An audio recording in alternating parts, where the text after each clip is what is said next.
من تشاء وتعز من تشاء وتذل من تشاء بيدك الخير إنك على كل شيء تولج الليل في النهار وتولج النهار في الليل وتخرج الحي من الميت وتخرج الميت من الحي وترزق من تشاء بغير حساب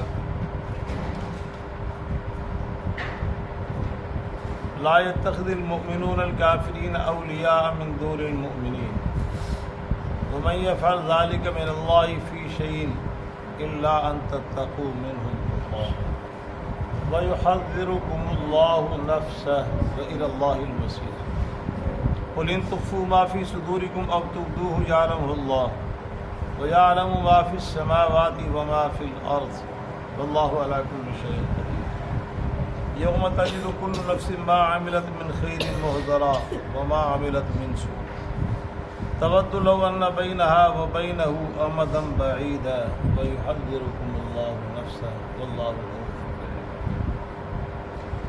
سبحانك لا علم لنا إلا ما علمتنا إنك أنت العليم الحكيم رب اشرح لي صدري ويسر لي أمري واحلل عقدة من لساني يفقهوا رب زدني علما وارزقني فهما اللهم صل على سيدنا ومولانا محمد وعلى آل سيدنا ومولانا محمد یا رب صل وسلم دائما ابدا على حبيبك خير الخلق كلهم والحبيب الذي ترجى شفاعته لكل حول من الأحوال ما إن مدحت محمدا بمقالتي ولكن مدحت مقالتی بمحمد ہزار بار بشویم تہن بمشک و گلاب انوس نام تو گفتن کمال بے ادبی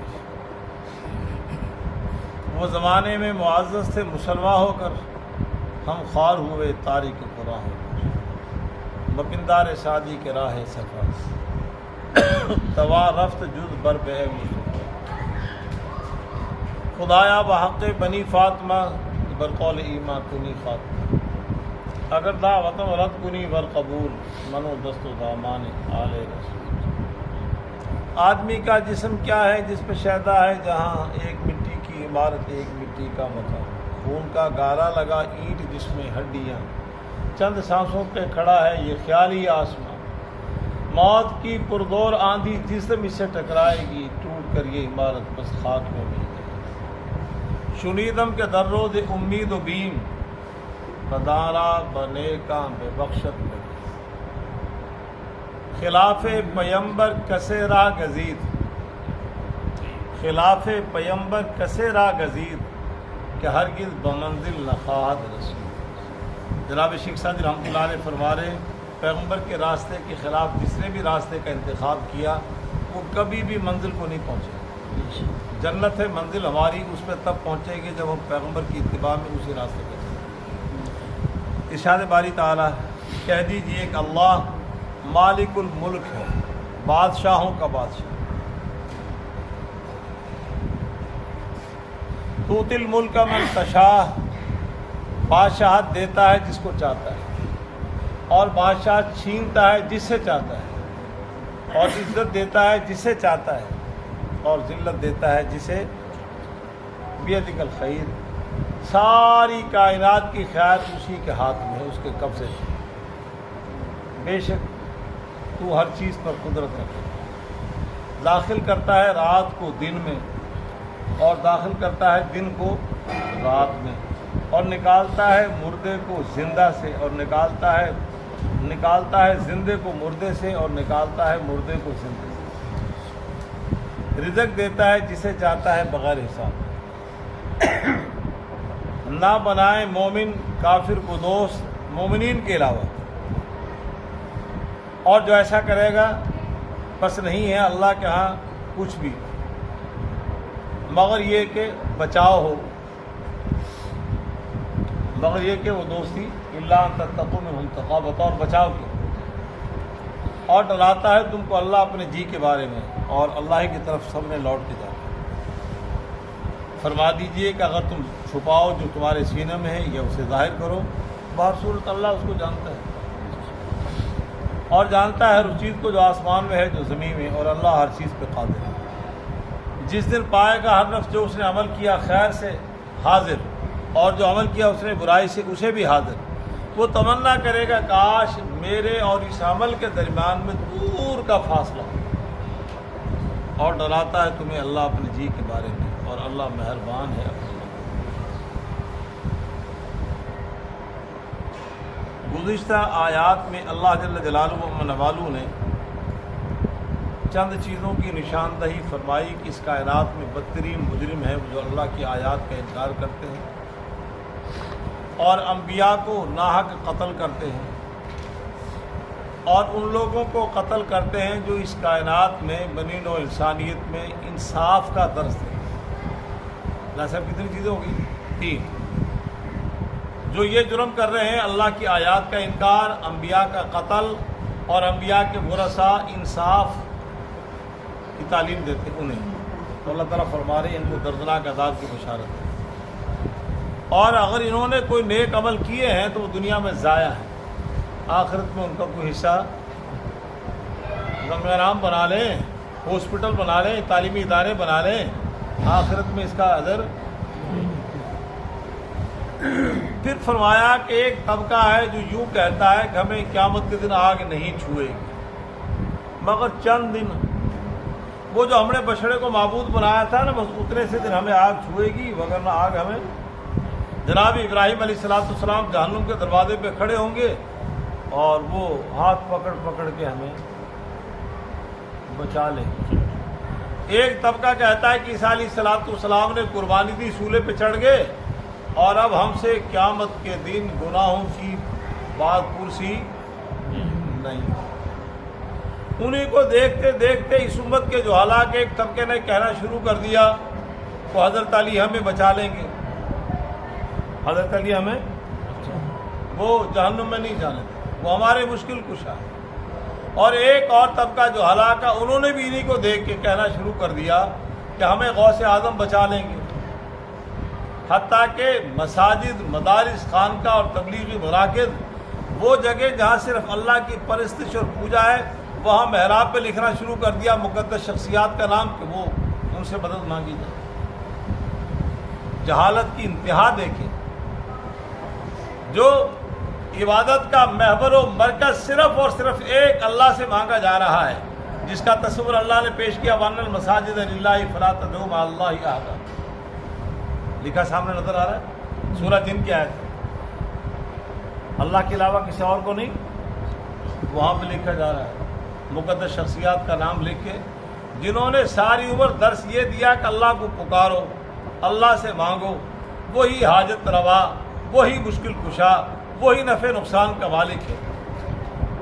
اللہ جل جلالہ و منوالہ نے فرمایا ان کو ان کے دین کے بارے میں ان کی خود ساختہ نظریے نے دھوکے میں ڈالا، خود ساختہ نظریے نے دھوکے میں ڈالا ہوا، یہ خود ساختہ نظریہ ایسا نہیں ہے۔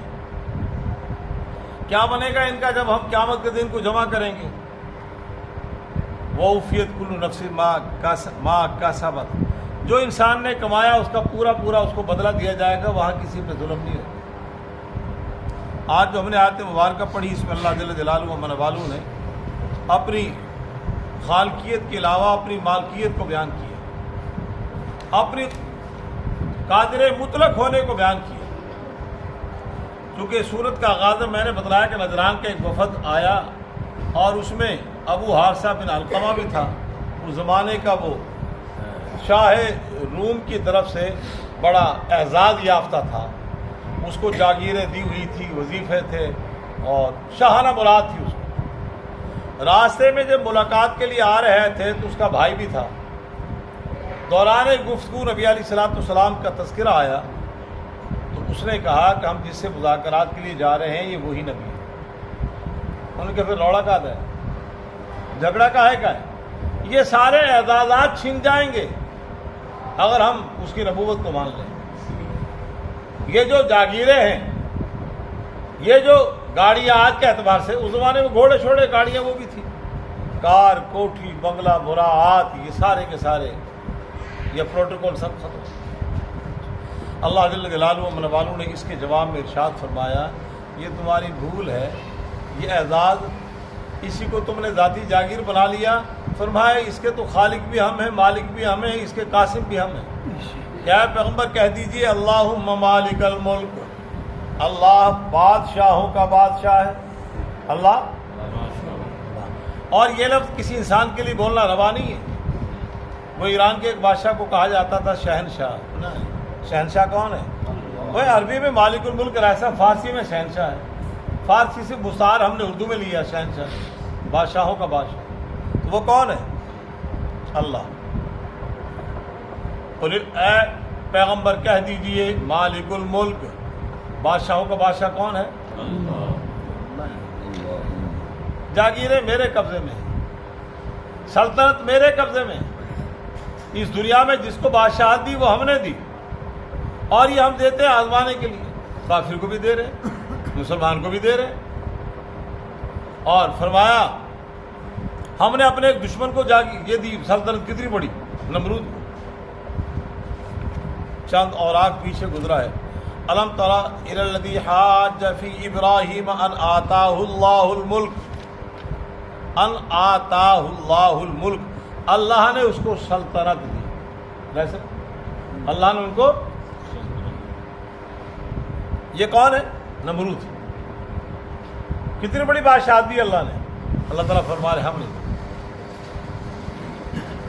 تو یہ دنیاوی نعمتیں سلطنت کی شکل میں ملے، جاگیر، عہدہ اور منصب کی شکل میں ملے، کس کے دائرے اختیار میں ہے یہ؟ اللہ۔ اور یہی سلطنت اللہ نے فرعون کو دی۔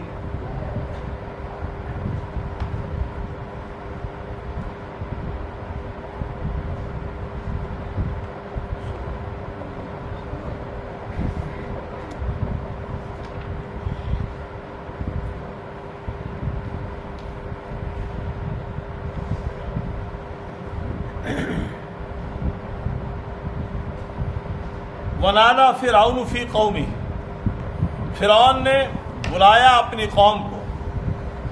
کیوں بلایا؟ یہ دیکھیں موسیٰ کلیم کیا کہہ رہا ہے۔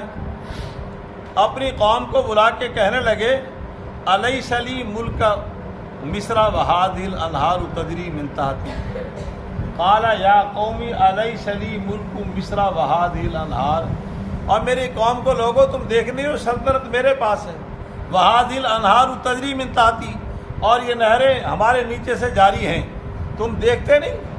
تو میں بہتر ہوں یا یہ بہتر ہے؟ امانا خیر من ھذا الذی ھو مکین، یا یہ بہتر ہے؟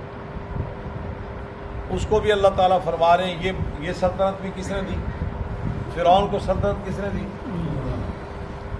تو یہ ابو حارث بن علقمہ کا یہ جملہ، یہ اس بدبخت کو پتہ نہیں کہ سلطنت تو یہ تو نصارہ اور اہل کتاب ہے، اس کو بدبخت کو اتنا بھی نہیں پتہ کہ مالک الملک کون ہے۔ تؤتی الملک من تشاء، وہ دیتا ہے سلطنت جس کو۔ سیدنا چار دنیا کے اشخاص ایسے گزرے ہیں جن کو شرقاً غرباً شمالاً جنوباً آسمان کے نیچے پورے کرہ ارضی پہ اللہ نے سلطنت دی۔ دو کافر ہیں، دو مسلمان، سب دو ان میں سے کافر ہیں، دو مسلمان، ایک بخت نصر، ایک نمرود، دونوں کافر، اور دو مسلمان، ایک سیدنا سلیمان علیہ السلام، ایک سکندر ذوالقرنین، دونوں کا ذکر قرآن میں، ان کو بھی بادشاہت ہم نے دی۔ سیدنا سلیمان علیہ السلام کو اللہ نے سلطنت دی، تو انہوں نے سلطنت ملنے کے بعد اس میں جی نہیں بہلایا، ذاتی مملکت نہیں سمجھا، بلکہ فرمایا ھذا عطاؤنا،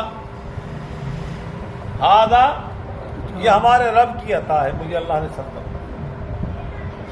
فمنن او امسک، یہ ہمارے اللہ کی عطا ہے، وہ کبھی احسان کرتا ہے، کبھی احسان کو روک لیتا ہے۔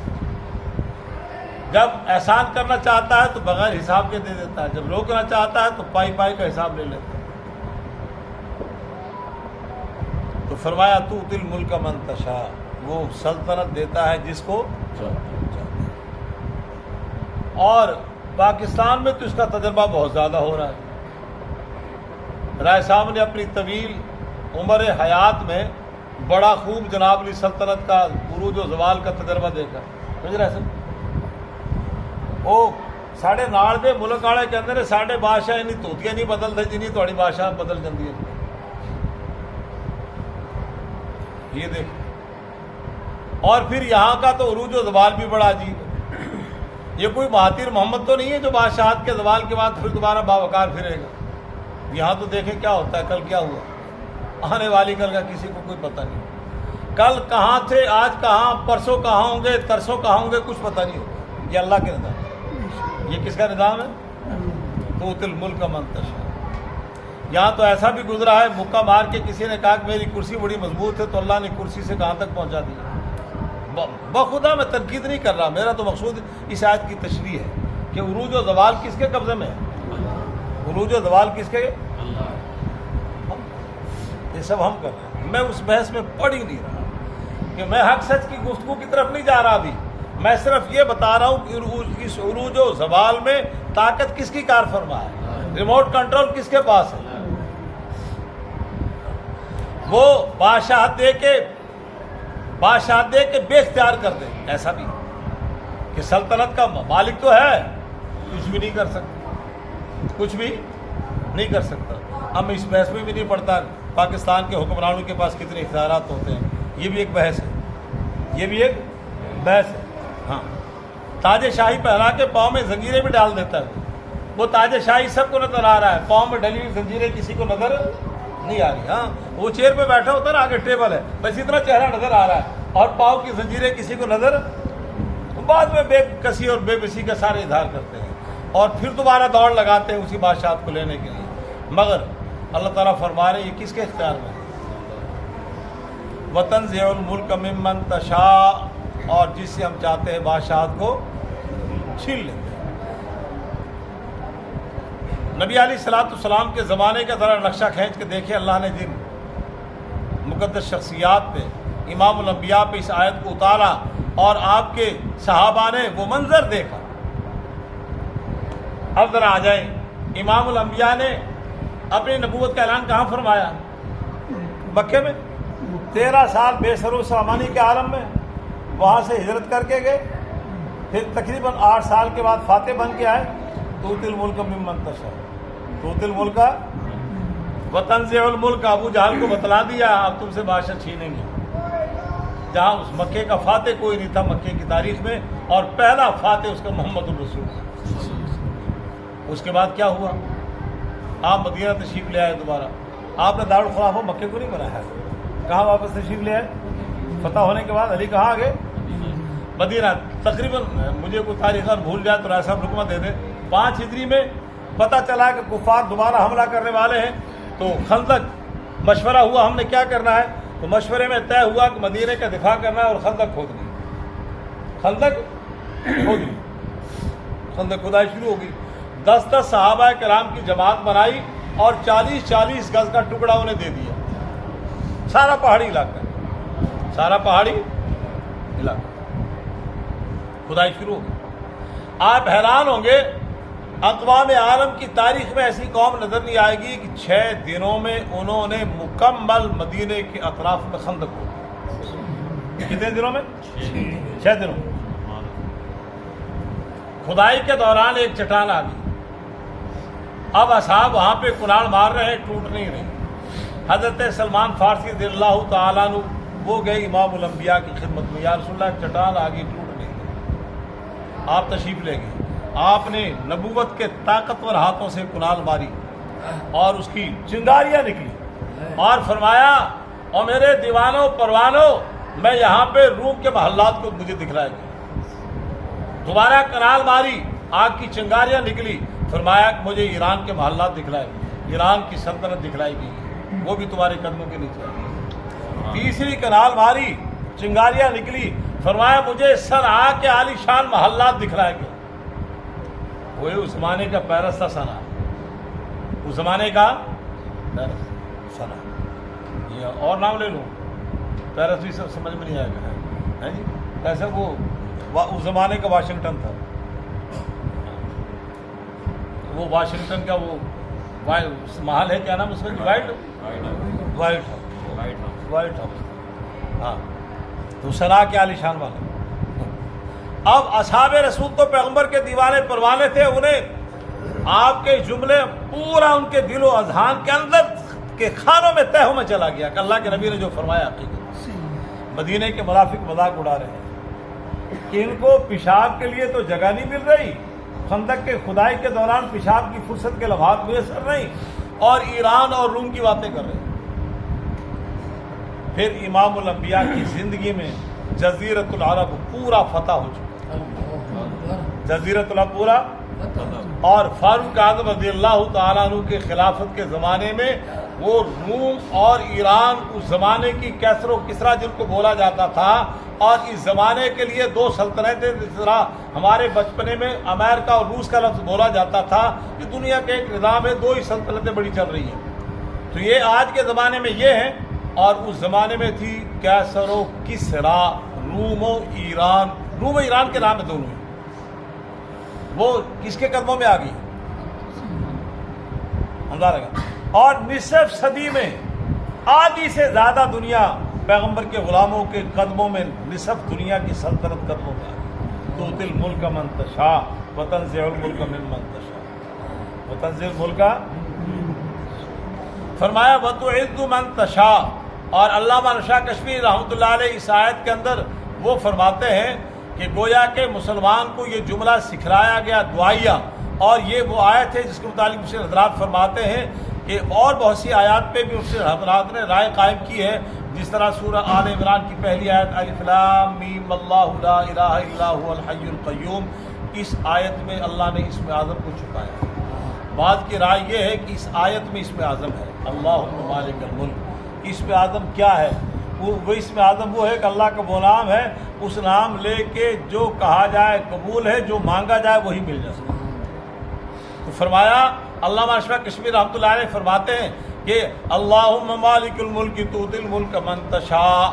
یہ جملہ کہہ کے مومن اللہ کے حضور کہے یا اللہ اس میں چونکہ عادل ہوں, امن پسند ہوں, عدل میرا مزاج ہے, اور میں اہل علم بھی ہوں, لہذا سلطنت ہمارا حق ہے, ہمیں دیا جائے, ہم دنیا میں عدل قائم کریں. صحابہ کرام نے اسی معیار پہ پورے اترے. 600 سال تک ان کی سلطنت کو زوال نہیں آیا. ساری دنیا کا مورخ لکھ رہا ہے. کتنے عرصے تک چلے, یہ تو عمومی ان کی جناب تھی. اور پھر اللہ جل جلالہ و من والو نے یہ اعزاز دیا وَتُعِزُّ مَن تَشَاءُ وَتُذِلُّ. جس کو چاہتا ہے وہ عزت دیتا ہے, اور جس کو چاہتا ہے وہ ذلیل کر دیتا ہے. ابو جہل وہ عزت کا منبع, چشمہ, سر چشمہ اپنے آپ کو سمجھتا تھا, اور کس طرح ذلت کے ساتھ اس کا لاشا پڑا ہوا. فاروق اعظم رضی اللہ تعالیٰ عنہ فرمایا کرتے تھے کہ دنیا کے جاہ و جلال میں عزت نہیں, اللہ نے ہمیں اسلام کے بدولت عزت دی. اللہ نے ہمیں اسلام کے بدولت عزت دی. اور ہم نے بھی اس کا نقشہ تھوڑا سا دیکھا. 1.5 سال پہلے وہ دوحہ میں مذاکرات چلے, پھر افغانستان میں ہوا, وہ کالی پگڑیوں والے کس طرح سینہ تان کے چل رہے تھے. کیوں جیسا بڑا منظر دیکھنے والا, منہ کاٹ دیتا پوری دنیا نے. انہوں نے جناب سر چکایا نہیں, انہوں نے کہا نہ جناب, امریکہ تو بادشاہ ہوں گے اپنے کار, ہم تمہیں لونڈی سمجھنے کو بھی تیار نہیں. اور پھر کس طرح ان کو عزت دی. اب یہاں پہ ایک جملہ بتلا دو, رائے صاحب کے لمحے, آپ کے لمحے نہیں. وہ لوگ جن کے اثاثے منجمد کیے, جن کے پاسپورٹ کینسل کیا, اور جن کو پوری دنیا میں اشتہاری قرار دیا, پھر وہ امریکہ میں مذاکرات کے لیے گئے, انہیں وہاں سے رہا کیا گیا, آج وہ کابینہ کا حصہ ہے. کیا کہہ رہا ہوں, غور سے سنیں. بغیر دنیا کا پورا نظام ہے, پوری دنیا کا بین الاقوامی نظام ہے. ہم جس دنیا کے خطے میں جائیں گے پاسپورٹ ویزا لے کے جائیں گے, وہ بغیر پاسپورٹ ویزے کے امریکہ بہادر نے اپنے گھر بلایا. آؤ فوراً مذاکرات کرو, وہ ساری جان چھڈو, ملاؤ ساری جان چھڈو, کوئی پاسپورٹ نہیں, کوئی ویزا نہیں, ان جی آ جاؤ ساڑھے ملک, کوئی امیگریشن والا تو نہیں روکے گا. وَتُعِزُّ مَن تَشَاءُ وَتُعِزُّ. انہوں نے طالبان نے کہا جناب ہمارے مذاکرات کا جو وفد ہے اس کے جو نمائندے وہ تمہاری جیلوں میں ہیں, وہ جناب چھاڑ دیں گا ہونی. وَتُعِزُّ مَن تَشَاءُ, وہ جناب ان کو پہنچایا گیا. کل ہم نے یہ نقشہ دیکھا, بھول جاتے ہیں. اللہ تعالیٰ فرما رہے ہیں ہم جس کو عزت دیں, ہم جس کو وَتُذِلُّ مَن تَشَاءُ اور جس کو چاہے ہم ذلیل کر دیں، جس کو ہم چاہیں ذلیل کر دیں۔ اب یہ بڑی ذلت کا نقشہ شاید ہم دیکھ لیں، ہم نہیں تو ہماری نسلیں دیکھیں گی امریکہ بہادر کے بارے میں۔ کیا کہہ رہا ہوں میں؟ ہم نہیں تو ہماری نسلیں کہ کس طرح یہ ذلیل ہوگا۔ اور فرمایا بیدک الخیر، ساری کائنات کی بھلائی کس کے قبضے میں ہے؟ اللہ۔ تبارک الذی بیدہ الملک وہو علی کل شیء قدیر، بابرکت ہے وہ ذات جس کے قبضے میں ساری کائنات بوٹ جائے۔ وہو علی کل شیء قدیر، وہ ہر چیز پہ قادر ہے، وہ ہر چیز پہ۔ انک علی کل شیء قدیر، تولج اللیل فی النہار، داخل کرتا ہے رات کو دن میں اور داخل کرتا ہے دن کو رات میں۔ کبھی دن بڑا کبھی رات بڑی، آج کل دن گھٹنا شروع ہو گیا، رات بڑھنا شروع ہو گیا۔ یہ کس کے اختیار میں ہے؟ موسموں کا تغیرات کس کے اختیار میں ہے؟ اللہ کے اختیار۔ اور فرمایا یقلب اللہ اللیل والنہار، ہم رات اور دن کو الٹ پلٹ کرتے رہتے ہیں۔ کبھی رات اتنی سی رہ جاتی ہے، کمر سیدھی کی فجر کی اذان شروع، اور برطانیہ میں رات کتنی رہ سکتی؟ بالکل مختصر۔ یہ کس کے دائرے اختیار؟ یہ ساری دنیا کے سائنسدان جناب بھی وہاں کی رات بڑھا کے دکھاتے ہیں، جہاں دن چھوٹا ہے دن کو بڑا کر کے دکھلاتے ہیں۔ کس کے اختیار میں ہے؟ اللہ۔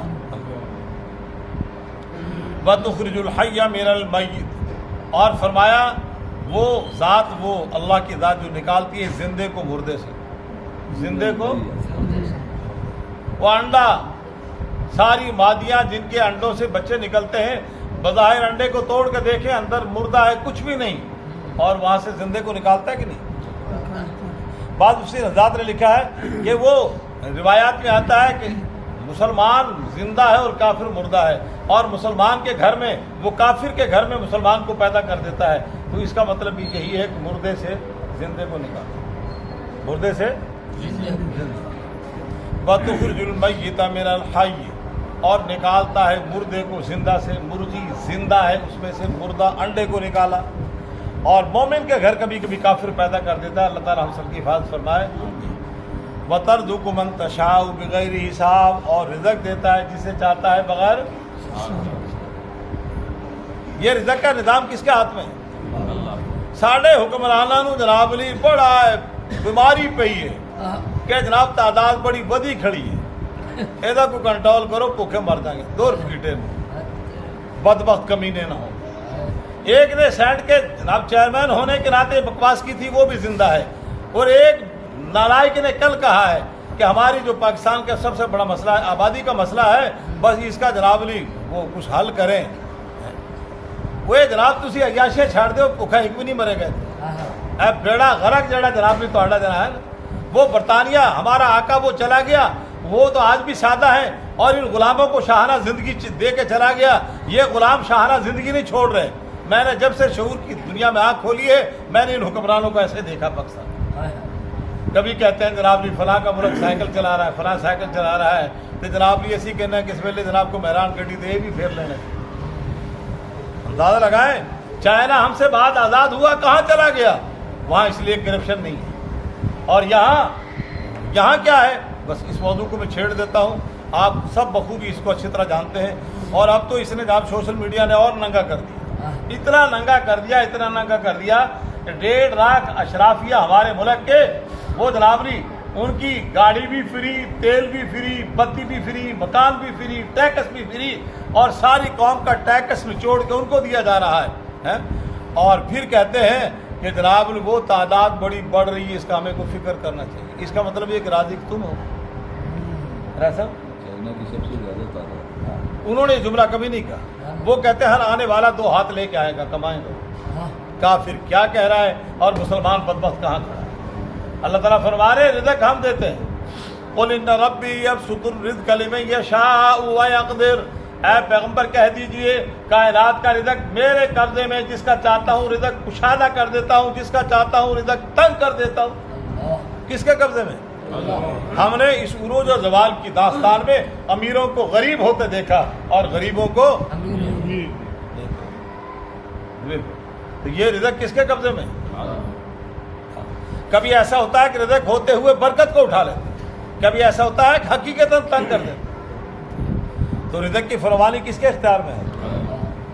اب دیکھیں وہ صحابہ کرام کا آغاز کیا ہے، کتنی غربت ہے، اور پھر کیسے حالات آئے کہ زکوٰۃ دینے والے ہیں، لینے والا کوئی، زکوٰۃ دینے والے ہیں، لینے والا یہ کس کے اختیار میں ہے؟ لا يتخذ المؤمنون الكافرین اولیاء من دون المؤمنین، مومن کافروں کو مومنین کے علاوہ دوست نہ بنائیں۔ یہ جا بجا قرآن نے کہا لا تتخذوا اليہود والنصارى اولیاء، ایمان والو یہود و نصارہ کو دوست نہ بناؤ۔ لا تتخذوا سورہ ممتحنہ لا تتخذوا عدوی وعدوکم اولیاء، اے ایمان والو اپنے دشمنوں کو اور میرے دشمنوں کو دوست نہ بناؤ۔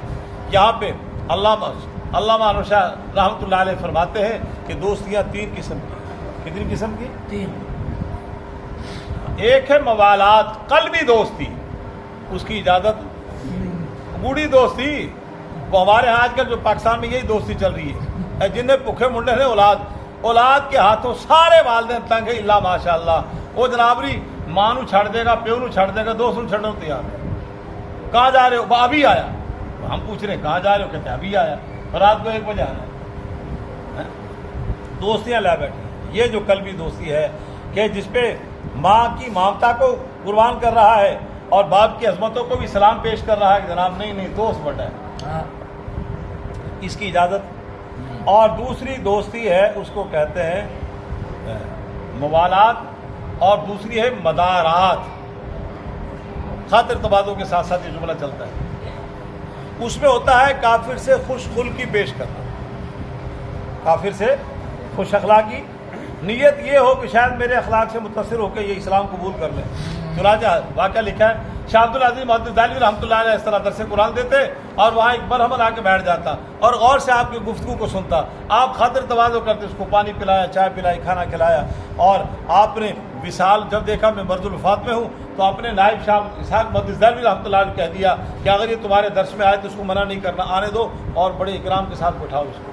چنانچہ ان کے درس میں آیا اور 3 دن کے بعد اس پر ہم نے اسلام قبول کیا۔ یہ مدارات، یہ کیا ہے؟ اور تیسرے ہے مواسات، مواسات کہ کافر کے لیے دیکھ بھال کرنا، اس کو ضروریات زندگی بھی، خیر خواہی، ترجیح دینا، اس کو، اس کے بچوں کو کھلا دیا، اس کی بیوی کو لباس دے دیا، ان کی غربت میں ان کا سہارا بننا۔ تو جو قلبی دوستی اس کی اجازت نہیں ہے۔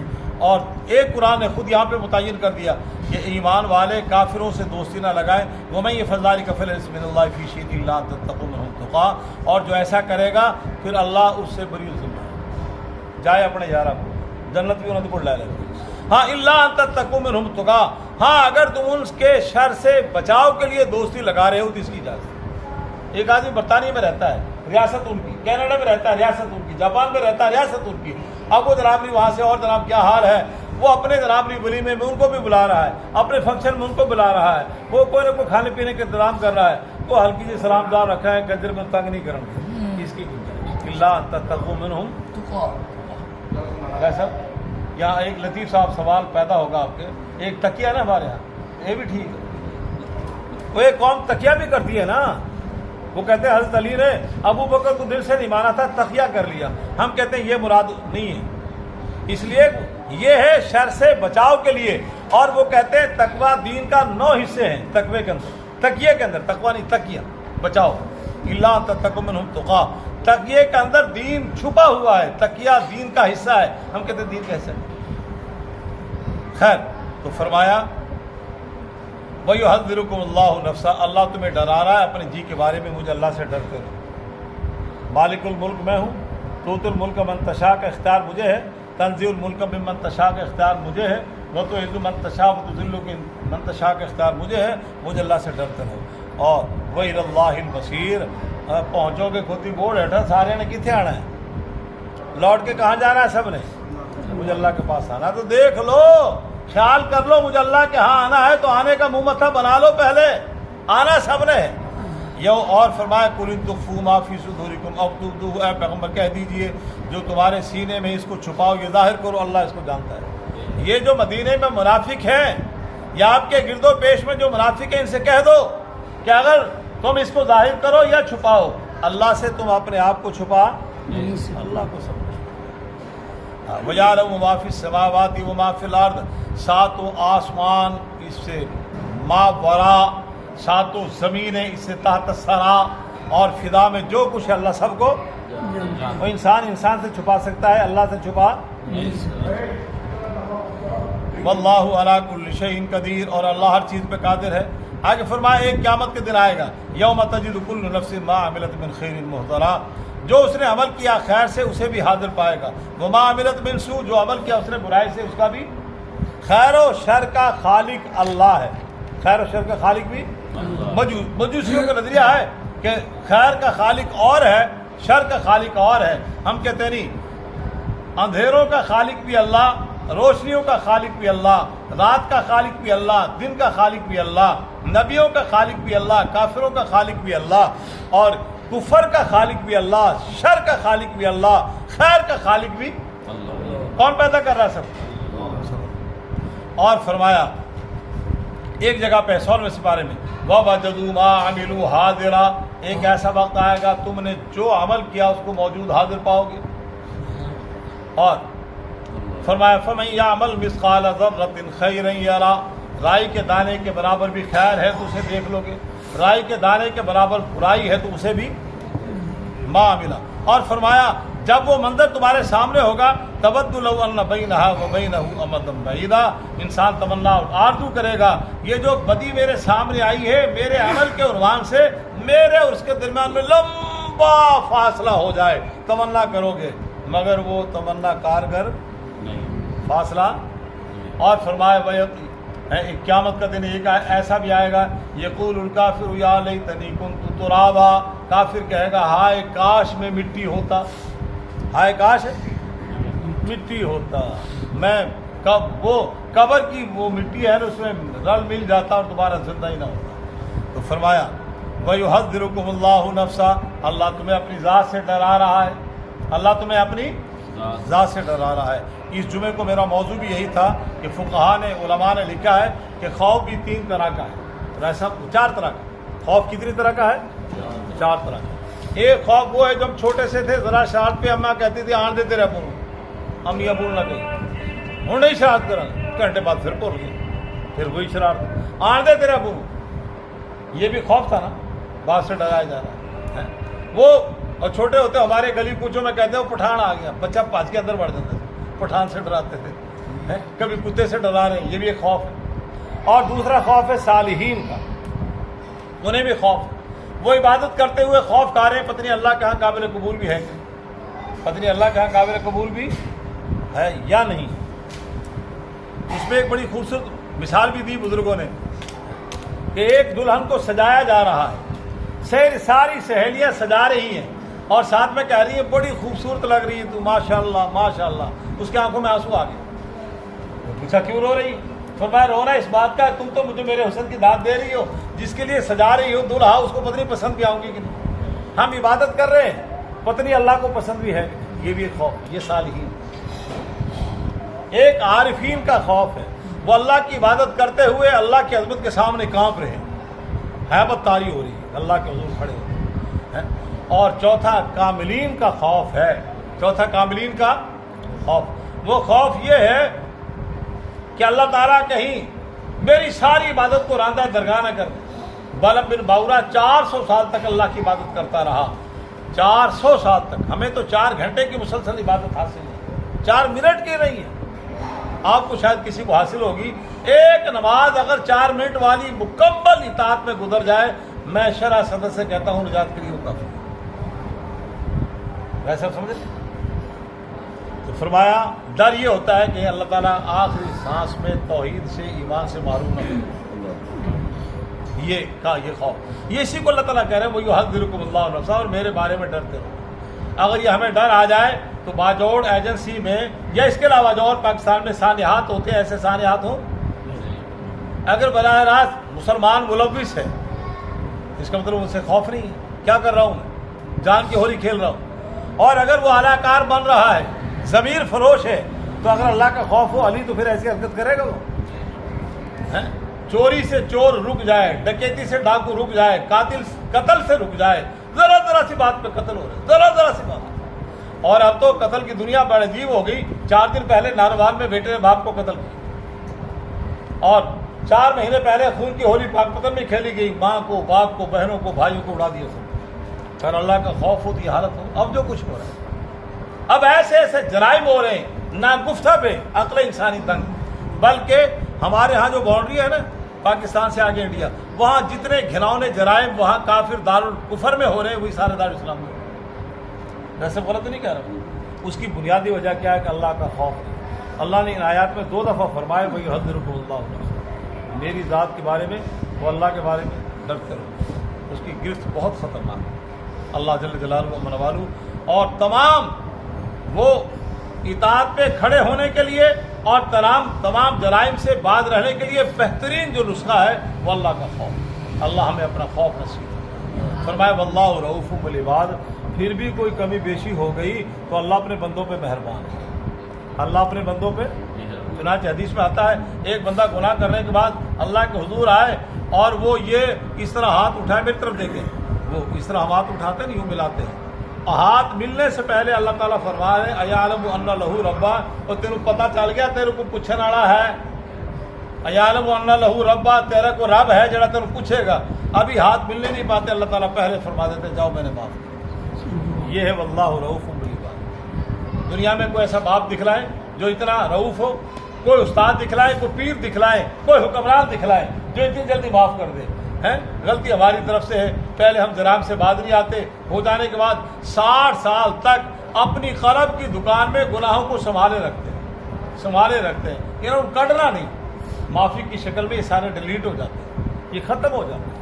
اللہ جل جلالہ و منوالہ ہمیں توبہ کی شکل میں اللہ کی صفت جو مہربان ہے اس کو ذرا حرکت میں لانے کی اللہ میں توفیق نصیب فرمائے. اس کی طرف ہم متوجہ ہو جائیں کہ وہ مہربان ذات ہے. اللہ سے معافی مانگے تو اللہ جل جلالہ و منوالہ ہمارے پہاڑوں جتنے گناہ بھی ہوں اور سمندر کی جھاگ جتنے بھی گناہ ہوں اللہ ایک جنبش سے سب کو معاف فرما دے. اللہ رؤوف بالعباد. اللہ اپنے بندوں پہ مہربان ہے. وہ قیامت کی صبح تک اس کا اعلان ہو رہا ہے کہ میں اپنے بندوں پہ مہربان ہوں. نالائکی ہماری طرف سے ہے, ہم اس کی دہلیز پہ دروازے پہ آنے کو تیار نہیں اور معافی مانگنے کو تیار. اللہ تعالیٰ ہمیں وہ, اللہ کو توبہ بڑی پسند ہے, اللہ تعالیٰ ہمیں معافی مانگنے والا بندہ بنا.